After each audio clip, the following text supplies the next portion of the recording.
Whis finally reveals in the new remake of Dragon Ball Super the origin of Super Saiyan 4 and why Goku couldn't use it at the beginning, and this brings up the following question. Is Goku with Ultra Instinct walking toward the definitive Super Saiyan 4? Man, this is insanely crazy.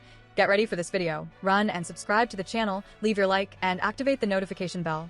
And then, when the sun rises over a grateful universe, I will finally rest. With this iconic phrase, we begin today's video, and the topic here is delicate.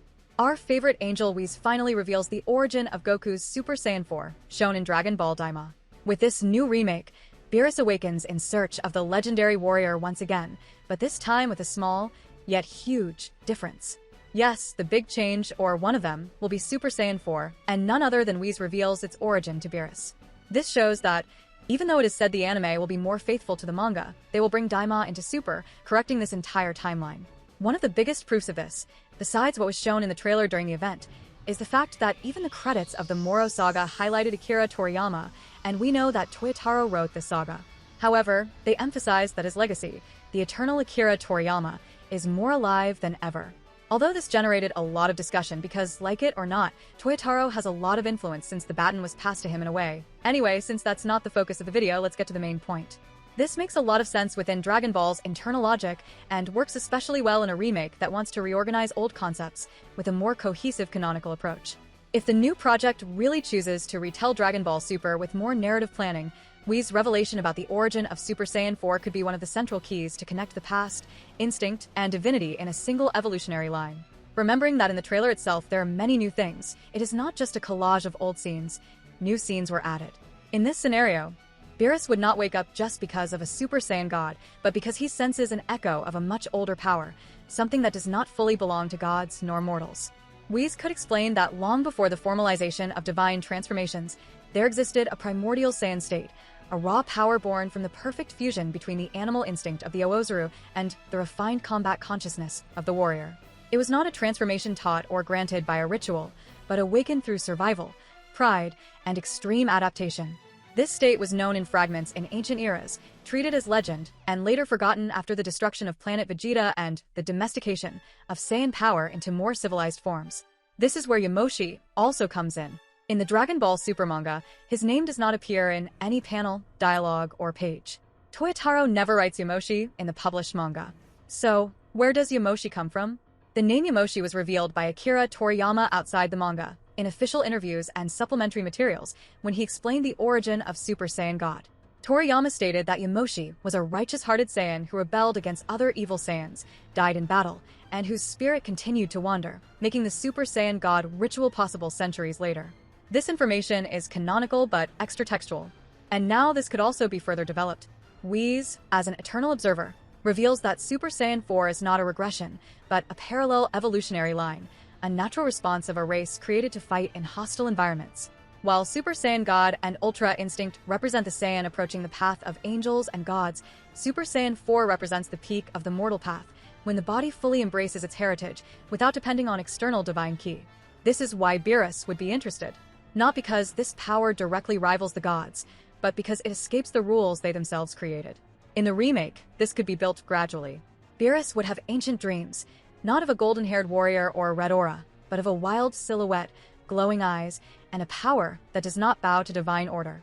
Whis would then explain that this legendary warrior was not an individual title, but a state that very few Saiyans ever came close to reaching. Goku, having mastered Ultra Instinct without losing his essence, would be the first in ages to gather the conditions to awaken this power again, not through rage, nor ritual, but through understanding. Understanding of his own body, his instinct, the heritage of the Oozuru, and the freedom to fight without restraints.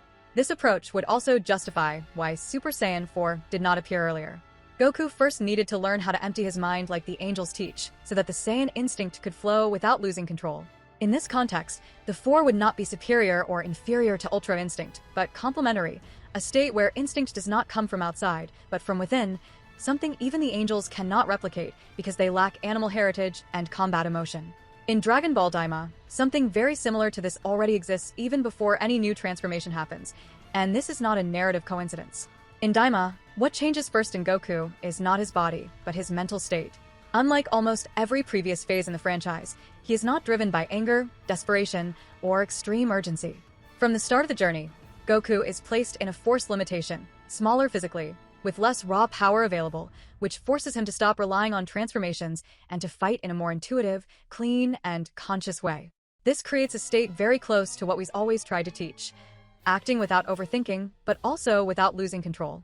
There are several scenes in Daima where Goku shows unusual serenity, even in battle. He observes more, reacts better, and makes fewer impulsive mistakes. It is not Ultra Instinct activated, but it is its psychological prerequisite. It is as if mind and body, for the first time since very early in his life, are walking together without conflict. Instinct does not try to dominate reason, and reason does not try to suppress instinct. They unite, including the fact that everyone attributes this to Neva, who in a certain way brought this calm to Goku, who accessed it there with his mind, and this right now in Dragon Ball Super in the manga is even closer. This dialogues perfectly with the idea of Super Saiyan 4 as a state that requires inner peace, not emotional explosion. The Oozuru has always been a symbol of loss of control.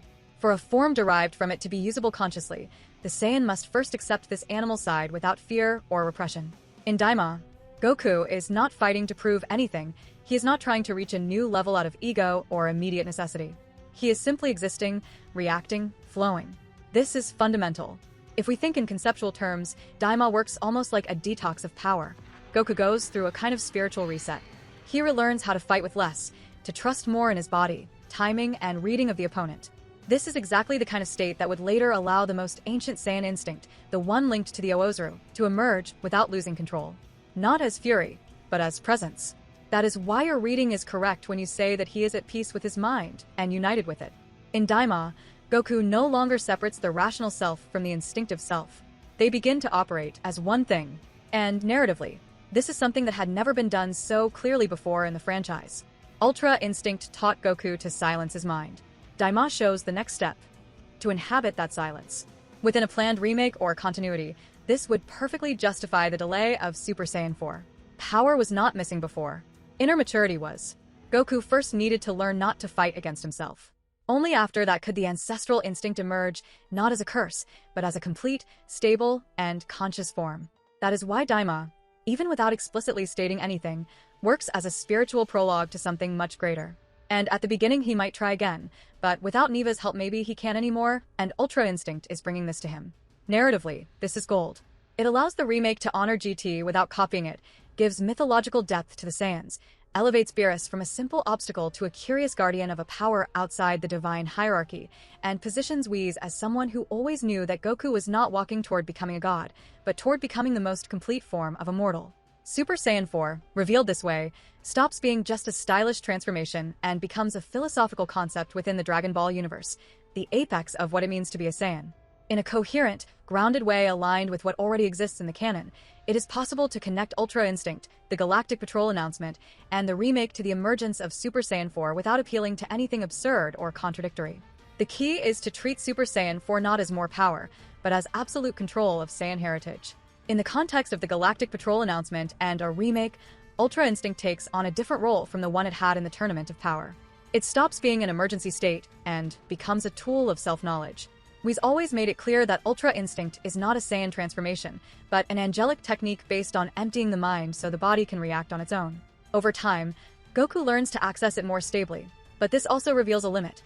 Ultra Instinct does not fully dialogue with Saiyan nature because the Saiyan fights with emotion, animal instinct, and survival impulse. This is exactly where the Galactic Patrol enters organically. More investigative missions involving ancient races, erased records, and forbidden zones of the universe give Goku, and us, access to information that was never relevant before, possibly even containing reports of primitive Saiyans, records of planets dominated by conscious Oozurus, and mentions of a power that fits neither the mortal nor divine axis. Not as a current threat, but as a historical echo. Within official Dragon Ball canon, the Galactic Patrol is much older than the concept of Super Saiyan God cited in the anime and manga.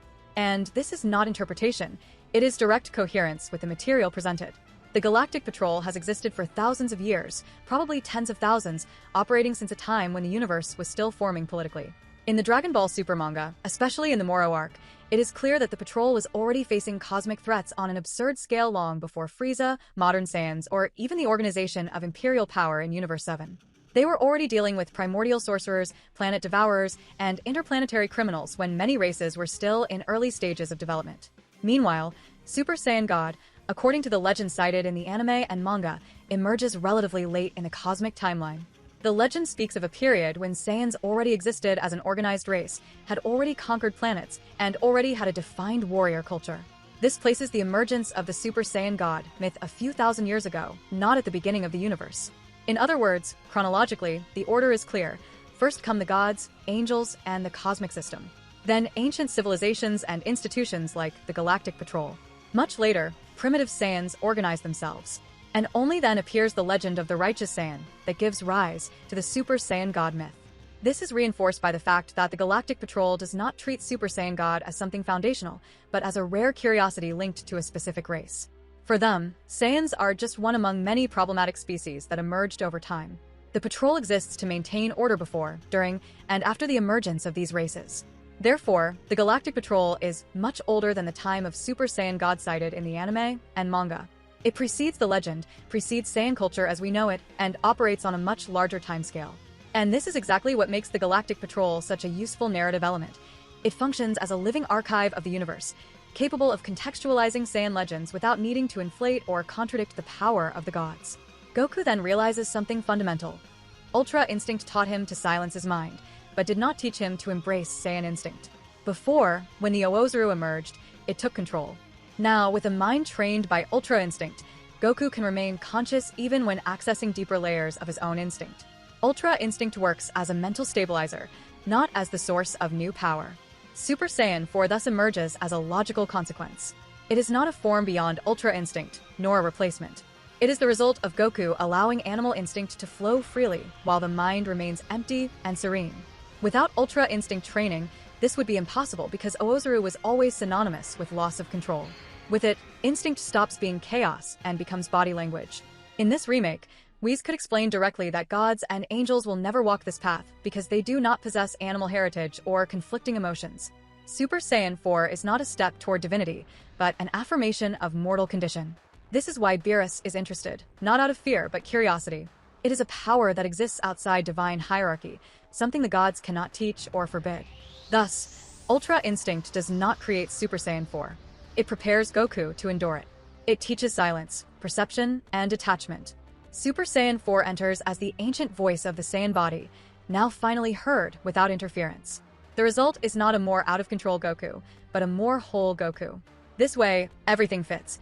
The Galactic Patrol announcement expands the universe and brings historical context. The remake reorganizes old concepts without breaking canon. Ultra Instinct fulfills its evolutionary role, and Super Saiyan 4 stops being fan service from Dragon Ball Daima and becomes a logical, rare, and deeply Saiyan evolution within the universe of Dragon Ball Super.